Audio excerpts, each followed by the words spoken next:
Hey, what's going on out there, everybody? It's Kenny Lamons here on Medicare Millennials. Got a special guest with me today. He is a little bit more well-known in the insurance world. This is Nick Frumkin. His channel is the Insurance Panel.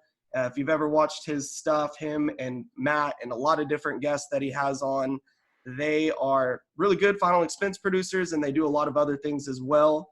So the reason I'm bringing him on, Nick, if you want to say hello to everybody. Hey, everybody. How are you? It's just kind of funny. I reached out to him because he has a really cool YouTube channel. And we just discussed the fact that we target the same demographics. We sit with the same people. We ultimately sell the same types of policies, but I market Medicare and I kind of consider myself a Medicare agent. Whereas Nick, and he can talk about this more, but is predominantly markets final expense and would probably define himself more or less as a final expense agent, but also does a lot of Medicare business. It's true. Yeah, I've got a book of several hundred Medicare clients. I've been doing Medicare since 2014, I think. So, you know, I started in Medicare. Like, that's how I got into the insurance industry, sort of in a roundabout way. I ended up coming into the insurance industry mostly selling Medicare. And Medicare is great. Love selling Medicare. Sell Medicare all day long. But I am, first and foremost, like you said, a final expense agent. That's my bread and butter. That's my market. When I think about what I do, I don't define myself by the products I sell as much as by the clientele that I seek. And the clientele that I look for is lower income, over 55, usually receiving some sort of government benefit. That's my ideal prospect. If you're on Social Security or if you're on disability and you're over 50, 55, ideally, you're somebody that I want to talk to. Same here. Right. That's kind of funny. That's why I thought this might be valuable, is because there's agents out there that just do Medicare, agents out there that just do final expense. And there's power in the simplicity. So I would never try to twist anyone's arm that they have to do both. But if you're a new agent or you're only final expense and you're only Medicare, maybe we can shed a little bit of light on what the two different ways that you and I target the same people, but ultimately do it a different way, so that anybody that's watching this, it might give them insight, which might be a better fit for them. It's kind of what I thought we'd get out of this. I think that sounds like a great idea. All right. Okay. Well, let's start right out. I would ask you, what's your just generally, you don't have to go into the nitty gritty. What is your marketing strategy? Of course, right now we're in Corona times. Right. So, but what do you expect long-term what do you expect you'll be doing as soon as you can? Right. Yeah, we're going to say that right now what I'm doing is irrelevant because I'm not working the same way that I normally work right now. But during normal times, assuming that the world goes back to something like normal, my basic marketing strategy is I buy direct mail Facebook leads. Gosh, it's been too long that we've been in the quarantine. I'm going nuts. I buy direct mail marketing leads for final expense. I am on a set priced program with a company called RGI. They're a really good lead company. They're not the only good lead company. There's lots of good lead companies. And you don't always have to buy in a fixed price. You can drop, per 1,000 pieces of mail dropped.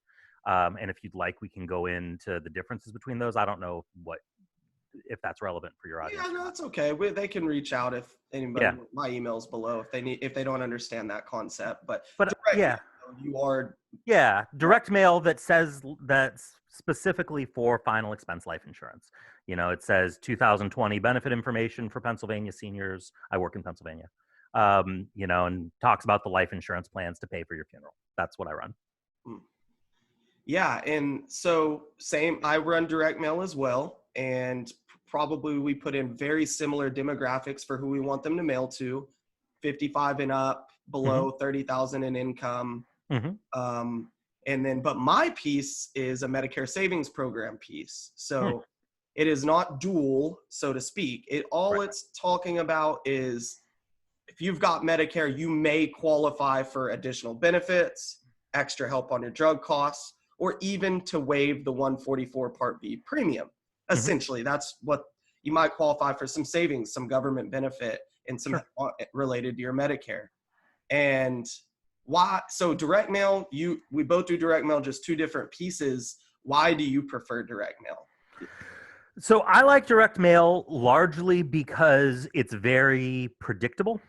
Mm-hmm. I know exactly, and I know exactly the type of person that I'm going to get when I get back a direct mail return card. I'm going to get the type of person who is going to receive an unmarked envelope in the mail and open it instead of throwing it away. And then they are going to actually read it all the way through and say, huh, this sounds like a good idea, again, instead of throwing it away. And then they're going to go find a pen that works and sit down and write their phone number and their age and their spouse's name, or if they have a spouse, or if they don't, divorced or dead or don't have one, on the card, stick Mm-hmm. it back into another envelope, seal that envelope, walk out to their mailbox and stick it in their mailbox. That's not a lot of people. Like really, like realistically, that's it's a special type of person who will go through all of those steps because they are looking for a specific type of help. And that's really what it is. They're looking for help, right? And so I know that every person that sends back that card, one, has probably sent back cards before. It's rare for me to meet somebody who's never done it before. And two, they actually are invested in wanting something. And so regardless of what they tell me when I meet them or I talk to them on the phone or whatever, at least at the moment that that card was in their hands and they filled it out, they had a level of investment in wanting to get help. And that's something that I can use as the agent I can tap into that. And it helps create urgency and it helps create your why, which is the most important thing when you're selling anything, really. They have to have a reason why they're wanting to buy something, right? Yep. So you can build everything else around that. You don't need to sell what's the value of the program. You don't need to sell, why you need this help. You don't need to do a lot of this other song and dance that you might do if you're cold calling or if they're less interested, if it's like a low intent Facebook lead or telemarketed lead or anything like that. You've got a level of intent there. And you can kind of shortcut through a lot of that stuff without harming yourself at all, because every person you talk to is going to fit into a mold and you can work with that mold. That's really interesting. I've never really, I agree with that 100%. I never really thought of that. The fact that you are bypassing, if somebody filled that lead out, you're bypassing a lot of the things that you would typically need to overcome with like a cold call or maybe even an internet lead. Because I found myself sometimes, like when I actually have an appointment setter now, but for years, I booked my own appointments and would door knock and different things. And most of the time I was like letting myself in. I'm like, I got it. Yeah. You know why I'm here. You remember this, right? Like, let's go. Exactly. So that's really cool. The way you worded that just reminded me of that. That is one of the powerful things about direct mail. It's the most powerful thing about direct mail. It's the thing that I have not been able to find a way to duplicate with any other sort of lead source. You can come close. You can kind of, sort of do the same thing with Facebook leads, kind of, sort of. Harder if you buy them from a lead vendor, easier if you do them yourself. But I've not really been able to find a way to completely duplicate it. If anybody has, post in the comments, man. I want to hear about that. Like if you can get that same level of, repeatability and predictability in your prospects, I want to know. Do you use an appointment setter or do you like to book your own appointments? I like to book my own appointments. I had an appointment setter. I used an appointment setter for about 4 months. And then my appointment setter went on vacation. And I feel really bad that I did this to her. She went on vacation. She took a 10-day vacation with her family. And I went back to setting my own appointments. And my stress level during those 10 days that she was gone dropped so dramatically that when she came back, I had to say, hey, listen, I'm really sorry. I think you're great at what you do, but I apparently am a control freak and I have problems. So I need to not have you doing this for me anymore. The setting the appointment is for me, like Part for of me, the process. it's maybe the most important part of the process for me. Like it's probably more important for me than anything that happens in the home other than asking them to give me a check. Like that's, you know, if they set an appointment with me and I show up and they kept that appointment, that is pretty much everything right there. I'm done. I see that. I mean, for me, I just feel like the reason I like the appointment setter is it gives me a lot of third party credibility. Oh, sure. And I think that it doesn't really. If I was talking to a brand new agent, I would say you don't need an appointment setter. You need to learn how to set appointments. Number one, numero uno. Oh, It's absolutely. so important. It's more important than learning how to close. Like you close them because you can set a good quality appointment, right? Yes, absolutely. And and you can't teach an appointment setter to set appointments for you the way you want if you can't set appointments yourself. Like if you can't set an appointment, you have no business having an appointment setter, because they're not going to know how you need your appointment set because you don't know how you need your appointment set. And that's actually pretty important. Well, before we move on from appointment setting, I would argue, just for the fun's sake, that it is easier to book a Medicare appointment at the front end than a final expense appointment. That's one of the reasons why I target with Medicare. Do you have any fear? I mean, would you argue again? No, that's probably pretty true. That is probably pretty true. The thing that's great about Medicare is that people want to talk to you about Medicare. They do, flat out. They may not want to buy Medicare from you. They may not necessarily want to change their Medicare, but they definitely want to talk about Medicare. It is such a confusing topic for so many seniors. Mm-hmm. It is a topic that they don't understand and that they know there's benefits out there that they're not getting, and they don't quite understand why they're not getting those benefits, but they know that they exist and they don't know how to qualify for them. And that's a huge thing. Like no joke, that is a big deal.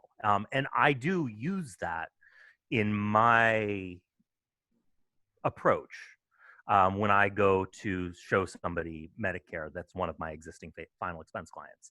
That's definitely my approach to that. So yeah, I would say it probably. I in all honesty, I've not tried to book a lot of Medicare appointments, but I would say that makes a ton of sense to me. Yeah, not in a bad way. I'm not No. Just I think that would be one positive towards Medicare. Maybe if you were like, absolutely, I want to do this, but I'm really not good at being really assertive about appointments, then maybe Medicare might be a little easier for you to, because people are more open to at least talking about it. Absolutely. Nobody, like if you say to somebody, hey, do you want to talk about your life insurance today? Everybody universally is going to say no.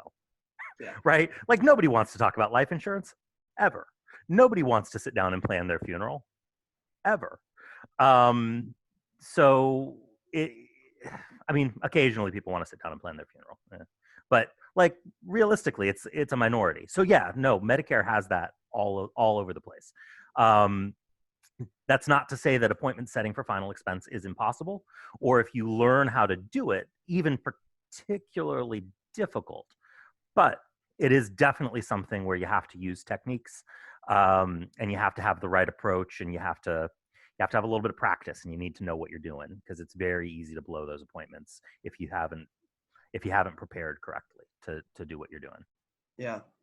So appointment setting, we kind of covered that type of lead that we both like to use, a little bit of the differences there. So what about in the home? Because I know for me, when I get into a home, it is very muchly because they know what I'm there to talk about. I have my appointment setter, ask them to have their Medicare card, insurance card, and drug list ready. Mm-hmm. And so I do, of course, build a little bit of rapport, but most of my appointment is really just going over what drugs and drugs they use and what prescription drugs they take. Right. and what doctors they see. And I'm not even remotely talking about a Medicare plan that I want to sell them for like 30 minutes because it's just a bunch of fact finding and Sure. then building some rapport in there. And then at the very end, like just by asking those questions, I've narrowed down if I can help them or not. And I'm into a presentation. And then after that, at the very inky end, I'm asking who they carry their life insurance with and probably setting another, if I sold a Medicare plan in that house, I'm setting another appointment to review their life policy. If I wasn't able to sell a Medicare plan, we didn't even get to go there for one reason or another, then I might just jump over to final expense. Sure. But a lot of times, just a little bit of life insurance gets brought up at the end, but I've already got the credibility, everything's taken care of, and almost the entire appointment I'm fact finding. So how does that differ from what your appointment looks like? Very different from what my appointment looks like. So, and part of the reason why I like leading with final expense is because my appointments run very differently. And there's a couple of things that go into this and the reasons why I like doing this. Not that one is better than the other, just preference, right? But I can run a final expense presentation from the minute I knock on their door until they say yes or no, usually yes, but sometimes no, to whether or not they want that policy. From the minute I knock on their door until they make a decision. 13 minutes, 14 minutes. Really? So there ain't a lot of fluff there. Mm-mm. And that does a few things. One, because of the way that I do it, it's very professional, it's very business-like, but it's also very efficient and very painless. It's very factual.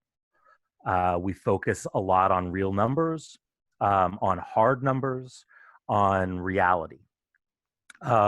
Without me trying to push a lot in any particular direction other than to make a decision immediately. There's not a lot of salesy stuff that goes on. So because of that, when I get to the end of that, we fill out an app, we do whatever we do, or maybe we don't, right?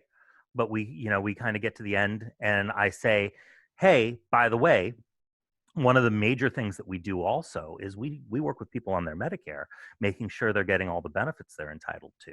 When's the last time you've had your Medicare reviewed?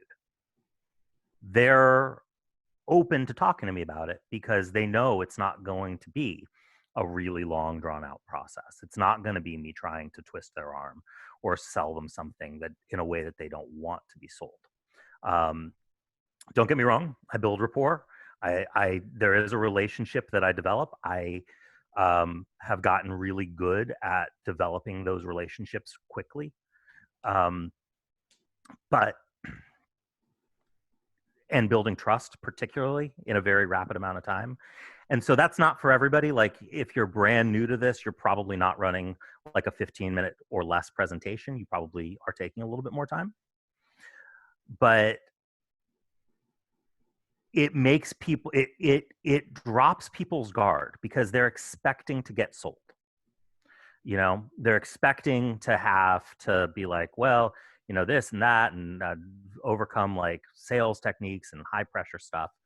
And when none of that happens and it's actually all very easy and it's very painless, they're a little bit more comfortable saying, yeah, let's take a look at that too. I'd be happy to have you look at that. The other thing that it does though, that has nothing to do with the Medicare side of things, is if an appointment goes badly, I'm out of there and able to get on to the next thing immediately.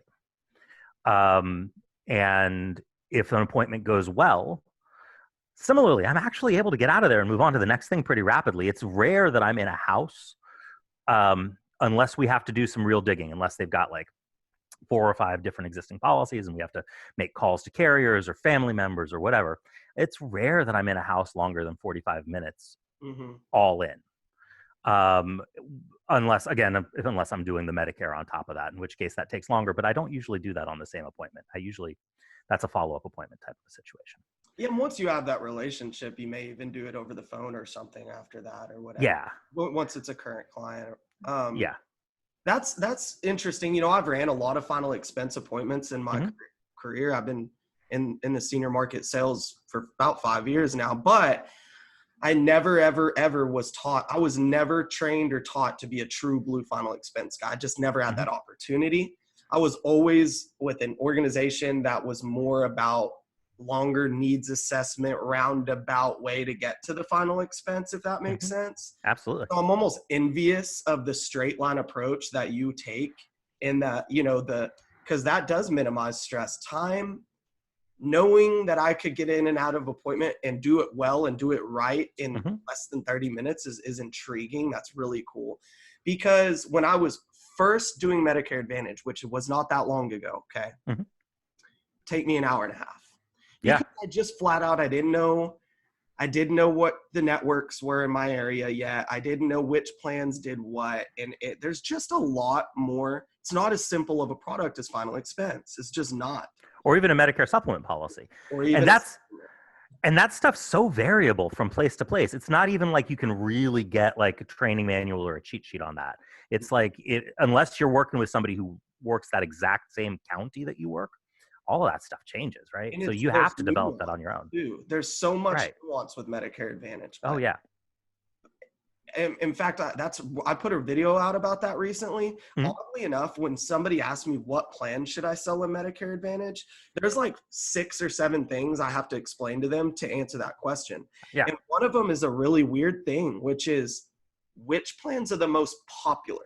When your customer goes to the coffee shop and is chatting with everybody, and it's, even if you put them on a plan that on paper is maybe a little bit better, more benefits, it's very likely you could get flipped if everyone around them says, oh my gosh, you don't have the whatever Humana plan here or whatever.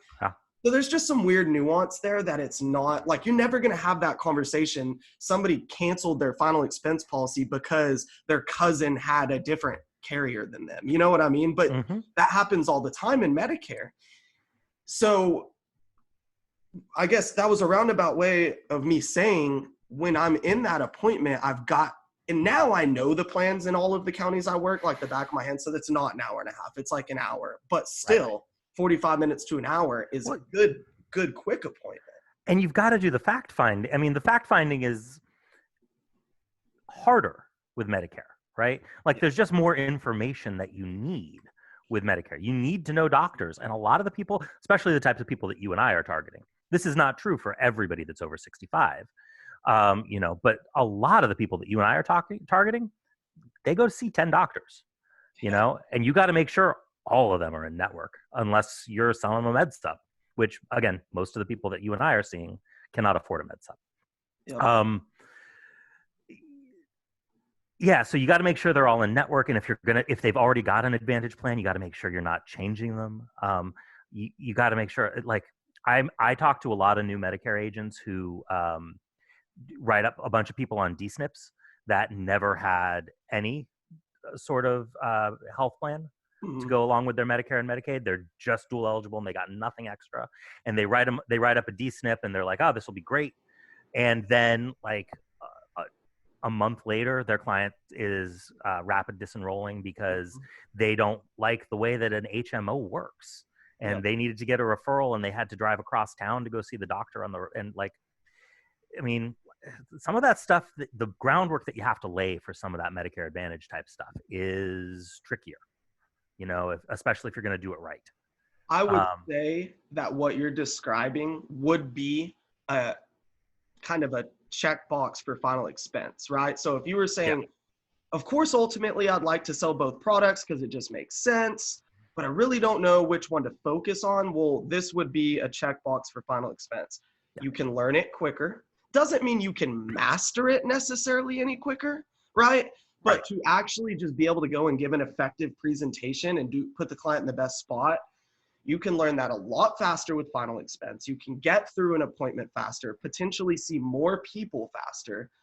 So whereas you're going to have to really get a good mentor, upline organization and really put in some work just to begin to truly understand Medicare and to make for sure you're putting your client in a better position. Yeah. whereas you're really, I mean, it's pretty straightforward if you're helping them or not with final expense, Yeah, right? Like, right. Yeah, with final expense, if you die, it pays. It's kind of it's a very, very, very simple product, which is the appeal. You're 100% right.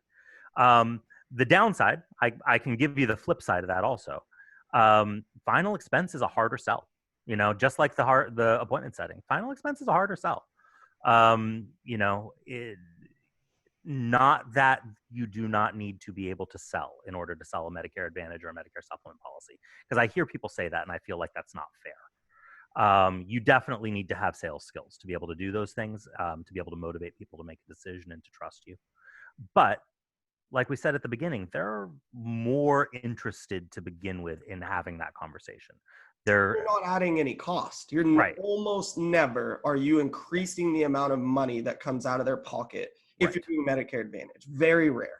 And the biggest obstacle Right. is going to be, are you causing them harm, and getting them to trust that you're not going to be messing up something that they like. And honestly, like if they're super thrilled with their existing plan, maybe you don't change their plan, right? So it's Please have AOR. No. yeah, right. Yeah, right. But yeah, it's but you do have that advantage on the Medicare Advantage side, to, I guess, argue against myself. But I think that I would say what you described in the beginning. You said once I get through a final expense presentation, it's kind of like really easy to segue into the Medicare. Mhm. And I believe that. I mean, that's true for sure. But I actually think the alternative, if flipping that around, may even be more powerful. Because if you go through all the way through a Medicare presentation and they're like super excited because maybe like a drug they were paying like $100 a month for, something ridiculous, one of those cool situations where you significantly make a change that really, really is going to help them, they will just throw out any other policies that they have right at you. You know what I mean? And so I think that works both ways. It's like once you take care of somebody, and as long as it makes sense, like sure, they might not want to like give you their Edward Jones account or something if they were to have one just yet. But if it's related and you can seg into it and you've taken care of them, whether you did final expense or whether you did Medicare, you should have kind of a layup if the opportunity's there for step 2, right? Would you agree? yes, yeah, I agree.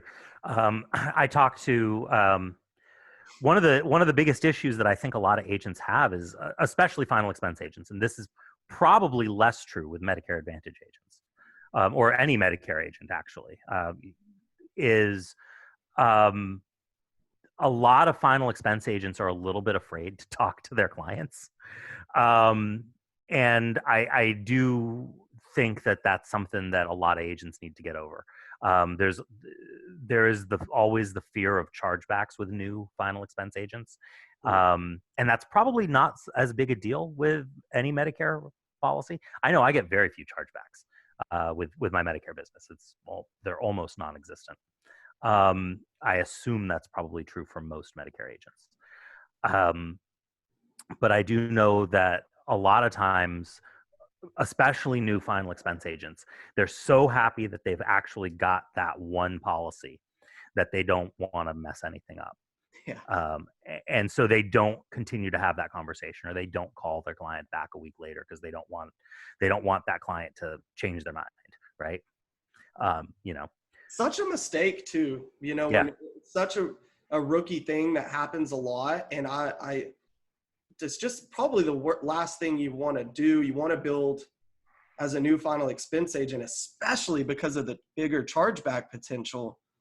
I just drill into a new agent's head that you'd rather them cancel the next day, the worst case scenario, than a month later when you already spent the money. Absolutely. Absolutely. And on the other side, if they don't cancel, you're building trust, you're building a relationship.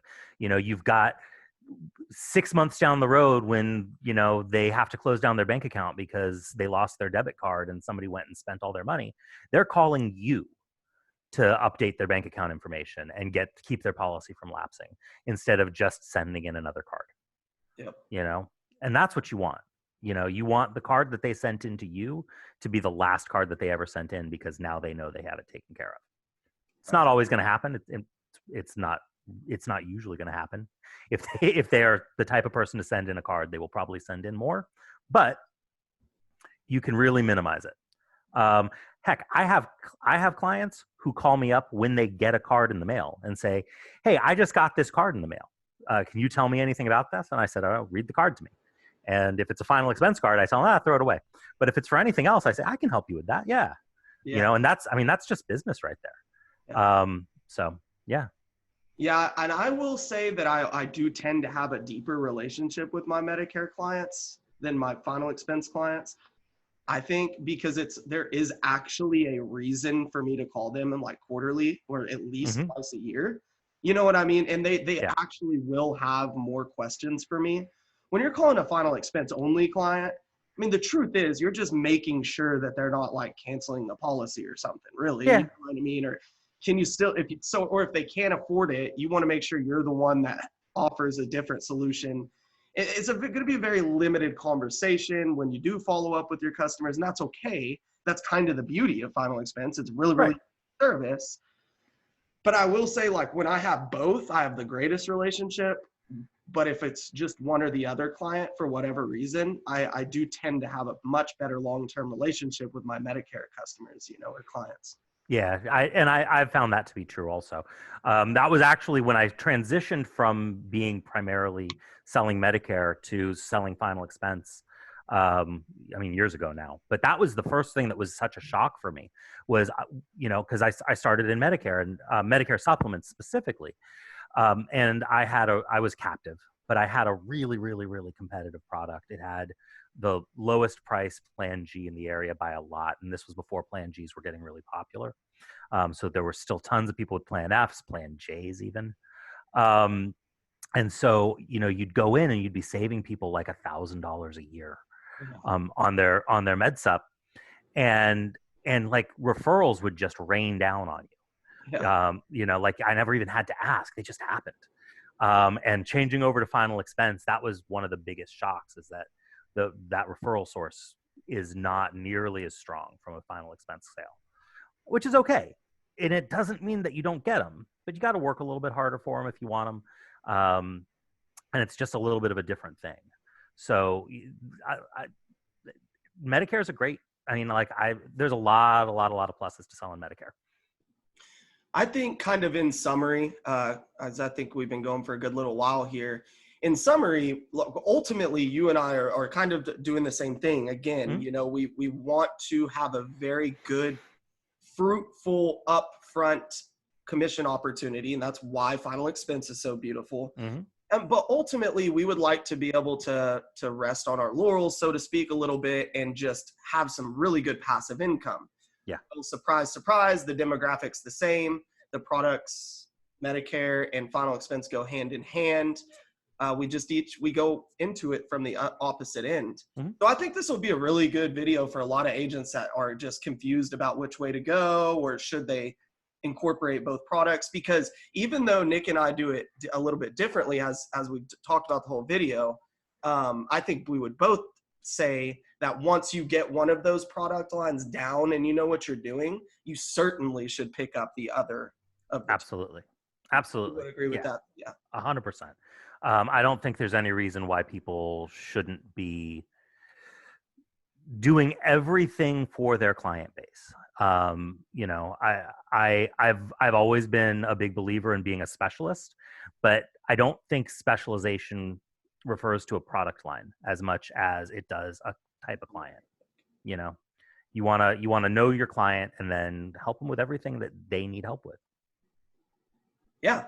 Well, hey, look, Nick, I really appreciate you being on with me today. I know me and you are both pretty long-winded guys, so we could have had Yeah, even longer conversation, I but I'm know. trying to keep it short for my audience. Is there anything that you wanted to add or say about yourself or the conversation? No, I guess come watch videos on the insurance panel.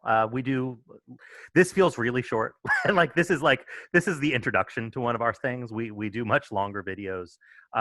We tried doing short videos for a while, and our audience just hammered us. We tried an experiment where we did like 10 to 15 minute videos, and The people that watched it just like went nuts. They hated it. YouTube loved it. Like, it's great for the YouTube algorithm, but our audience hated it. But yeah, come on, the insurance panel on YouTube. We talk mostly about final expense, but it's more of a freewheeling conversation about insurance in general. I like to think of it as it's like I don't know, it's like a talk show about insurance for insurance nerds and agents and stuff. So Love your channel, man. I really thank you. do. Yeah, it's Thank really you very cool. much. It's unique. So anyway, thanks for having me on. Hey guys, like and subscribe if you enjoyed this, or dislike if you didn't. And Don't Nick, dislike. we'll That's catch up terrible. later. All right, talk to you later, Kenny. All Bye. right.